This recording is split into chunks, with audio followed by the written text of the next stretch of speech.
Keep up to date with the latest news and information from Propertymark. Welcome to Propertymark Pulse. So here we are again with a full stack of things to update you on. Various parliaments are all back in full swing following the summer recess. Industry-related data just keeps on flowing inbound.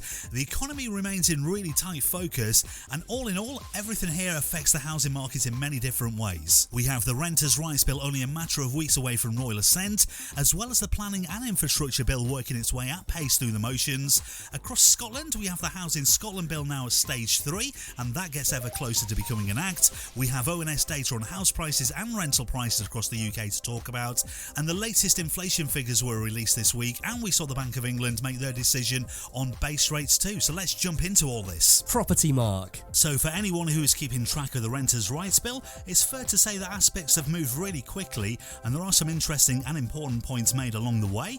We're now extremely close to royal assent, with the next step due to take place on the 14th of October, following the scheduled conference recess. The legislation is back with the House of Lords for what is officially called the Consideration of Commons Amendments and/or Reasons.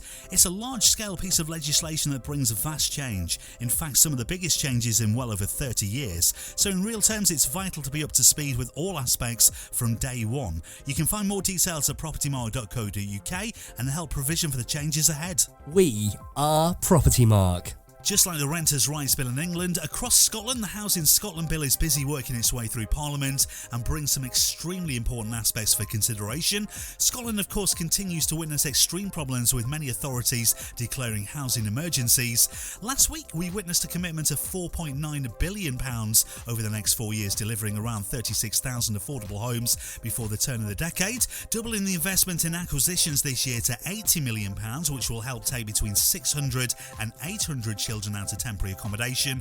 However, this week, Scottish Green MSP Maggie Chapman stated that landlords should not be allowed to evict tenants for the first 12 months of their tenancy, and will be forcing a vote on a new suite of renter protections. It would be good to have your thoughts and views on this. Simply fly an email to studio@propertymark.co.uk. Propertymark. So the middle of the month always brings a window of data insights, and this week we saw ONS statistics released on average house prices and average rental prices. So if you guessed there was house price growth and rental price increases, you'd be absolutely right on both accounts. Average UK house prices increased by 2.8% to £270,000 in the 12 months to the end of July 2025, and average UK monthly private rents increased by 5.7% to £1,348 in the 12 months to the end of August 2025.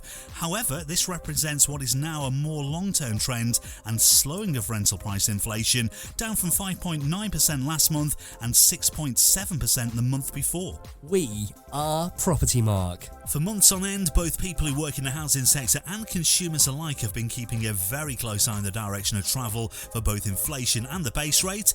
As it currently stands, inflation is static this month at 3.8%, which is way wide of the mark compared to what the Bank of England would ideally like, which is a target of 2%. As a result, it's likely no shot that the base rate this week was held at 4%, and it was a clear-cut decision by the Monetary Policy Committee as well, with a vote of 7-2 to keep rates on hold.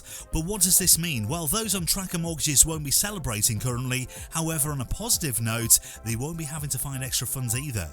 With the wider economy still facing uncertainty, it will be interesting to see how the remainder of the year pans out, with many economists predicting no movement in base rate until next year. As always, we'll keep things in check and we'll share as it happens. For more details, check propertymark.co.uk. As always, a massive thank you for listening. A few things to highlight over the coming weeks. We have the Renters' Rights Bill back at Westminster on the 14th of October. That's following the conference recess, and this will prove one of the final steps before royal assent and the proposed legislation becomes law. Next on the list, the next Propertymark Regional Conference in association with Rightmove takes place on the 25th of September, and the East Midlands is our destination. As always, you can find out more details and book your place at propertymark.co.uk, and we are back on the 3rd of October, and of course in the meanwhile, we'd love to hear from you. Simply drop us a line at studio@propertymark.co.uk.